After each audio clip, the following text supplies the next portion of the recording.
Hi, my name's Shaz, and in this video I'm going to talk to you about what you can do with bed slats. I just think it's just good wood. It's been beveled, it's been sanded and it's been varnished, and all you need to do is just decide what you want to do with it. So in this video I'm going to talk to you about my craft table. Now, I didn't have one to begin with, and in fact I decided I wanted to throw my table away because I wanted it a white glossy one.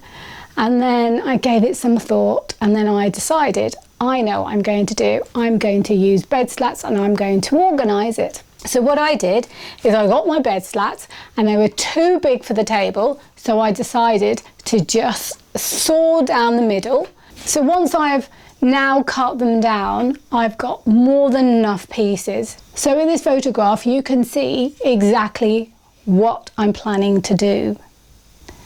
And I'm not really sure about the pieces that I want to put where, so then I just get some paintbrushes, sellotapes and just various crafty things, and I just put it down the table so I can have an idea as to how I'm going to place my bed slats.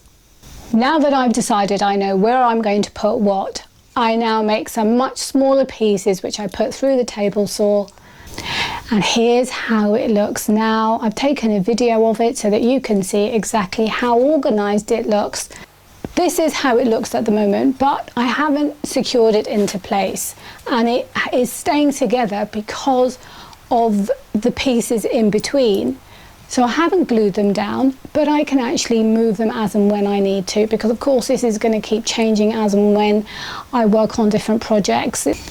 Now obviously I've got a lot more crafts than this, but I just wanted to give you a demonstration of how it's going to look should you wish to do something similar.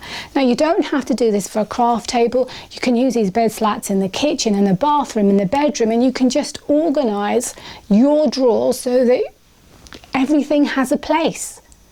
So I hope you enjoyed the video. Please subscribe and give the thumbs up if you enjoyed it, and until my next video, goodbye for now.